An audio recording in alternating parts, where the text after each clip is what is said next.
You wake up in a field, wrong century. No phone, no shoes, mud already working its way between your toes, and somewhere past that tree line is a village that has never heard of germ theory.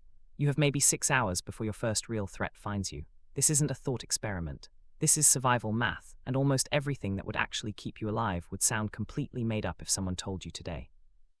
By the end of this, you'll know the drink that was safer than water, the mold that could save your life 200 years before anyone knew what bacteria were, and the 3 Latin words that outran the deadliest disease in human history. 7 threats. 7 answers, all of them pulled straight from the historical record. Every one of these is real. Every one is recorded. Let's start with what kills you first. Thirst kills faster than almost anything else on this list, so it's the very first problem you'd actually have to face.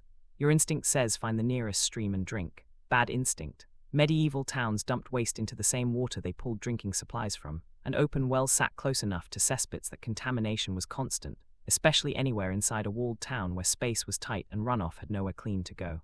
Here's the part that sounds fake.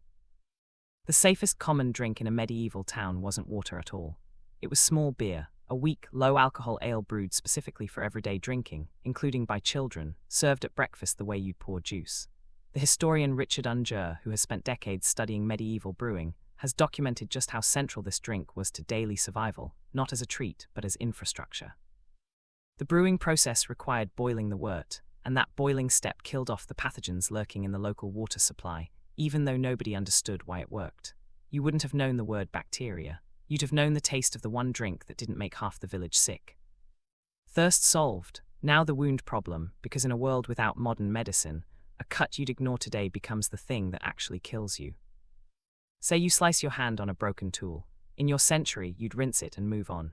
Here, infection is the real killer, and the first move a trained medieval surgeon would make sounds almost too simple to matter. Wash the wound with wine, not water. The 14th century surgeon Guy de Chauliac, whose Chirurgia Magna became one of the most widely used surgical manuals in Europe for the next 2 centuries, recommended exactly this, cleaning fresh wounds with wine before dressing them. He had no concept of bacteria, but wine's alcohol content genuinely does kill a meaningful share of the microbes sitting in an open cut, which meant the surgeons following his advice were unknowingly disinfecting wounds centuries before disinfectant existed as a word. Then came the honey. Medieval and earlier physicians packed the cleaned wound with raw honey, and for centuries that looked like superstition dressed up as medicine. Modern research says otherwise. The biochemist Peter Molan spent much of his career studying exactly why this worked, and found that raw honey produces small amounts of hydrogen peroxide as it breaks down, while its low water content actively starves bacteria of the moisture they need to survive. Manuka honey dressings are used in hospitals today for exactly this reason. The remedy a medieval healer would have handed you wasn't guesswork stacked on guesswork. It was 2 separate pieces of real chemistry, neither one with a name yet. Here's where it gets stranger, though, so stay with this one, because it's the wildest thing on this entire list. If that wound got infected anyway, red, swollen, spreading, the next remedy sounds like something you'd dismiss as a myth on sight. Moldy bread, pressed directly onto the wound, or a related concoction brewed from similarly unlikely ingredients.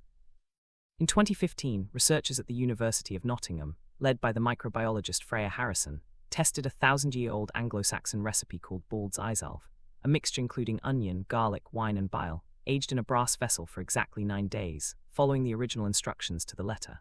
They tested it against MRSA, one of the most antibiotic-resistant bacteria alive today, the same bacteria strain that shrugs off many modern hospital treatments. It worked, killed up to 90% of the bacteria in lab conditions. A remedy written down centuries before anyone had a microscope was quietly doing something modern antibiotics increasingly struggle to do. Nobody in that medieval kitchen knew what penicillin was. They'd just noticed, generation after generation, that the wounds treated this way were the ones that didn't kill you. Fever's next, because untreated infection always brings one, and this remedy is probably the only one on this list you've actually heard of without knowing its origin. Willow bark tea, brewed and drunk for pain and fever going back through the Middle Ages and further still. Willow bark contains a compound called salicin, which your body converts into something chemically almost identical to modern aspirin. Nobody isolated the compound until 1828, centuries after peasants were already boiling the bark and drinking it down. You'd have been taking a rough draft of the pill in your medicine cabinet, brewed from tree bark, by someone who'd never heard the word compound. That's 4 threats down. Here's the one nobody thinks to prepare for, because it doesn't feel like an emergency until it's already too late to fix. Hunger, specifically the slow kind, the kind that doesn't kill you in 6 hours but will absolutely kill you in 6 weeks if you get the diet wrong. Modern assumption says medieval food was nutritionally bleak, bread and not much else. The reality cuts the other way on one particular point. Peasant diets were thick with foraged greens, nettles chief among them, boiled into soup or brewed into a bitter beer, and nettles happened to be loaded with vitamin C. That single detail mattered more than anyone realized at the time, because vitamin C deficiency causes scurvy, and scurvy barely touched land-bound medieval villages for exactly this reason. It became a mass killer generations later, on long ocean voyages, precisely when sailors lost access to the fresh foraged greens a medieval peasant ate almost by accident. The diet you'd have mocked as primitive was quietly solving a problem ships wouldn't figure out how to solve for another 300 years. Foraging buys you a day.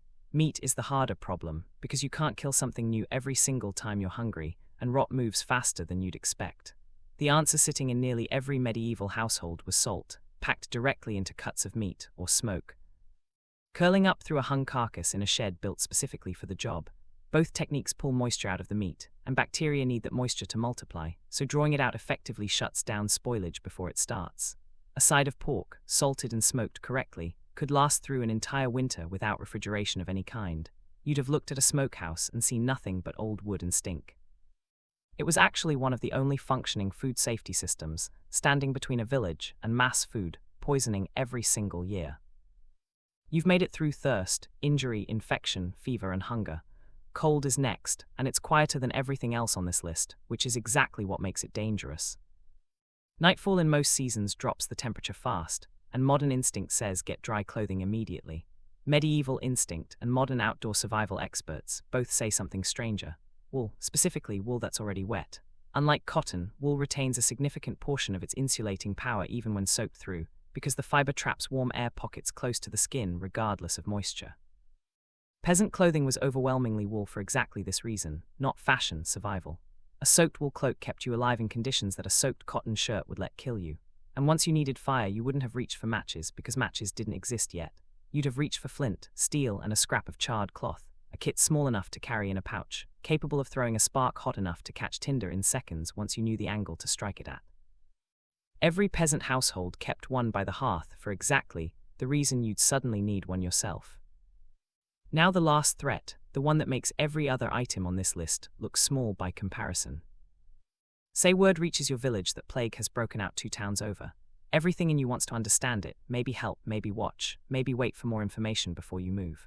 The medieval response, oddly, was the same response modern epidemiologists still recommend today, boiled down into 3 Latin words doctors of the period actually wrote down. Cito, lunge, tard, leave quickly, go far, return late.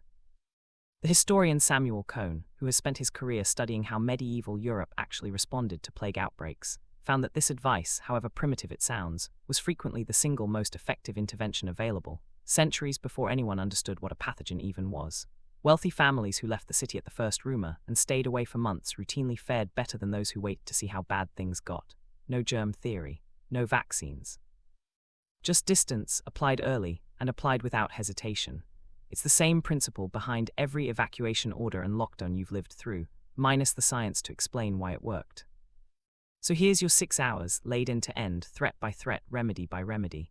Small beer over stagnant water, wine to wash the wound, honey over an open wound, moldy bread on the infection that follows, willow bark for the fever, foraged nettles instead of an empty stomach, salt and smoke to keep meat from turning on you next winter, wet wool over a dry shirt, flint and char cloth to get the fire going. And if the worst word reaches you, distance, immediately, before anyone tells you why, none of it would look like medicine to you at first glance. All of it would be the actual difference between walking out of that field alive and not. You woke up in a field, wrong century, certain you knew nothing that could keep you alive. Turns out you already did. You just needed someone to tell you it wasn't folklore, it was survival, written down and waiting for you the whole time.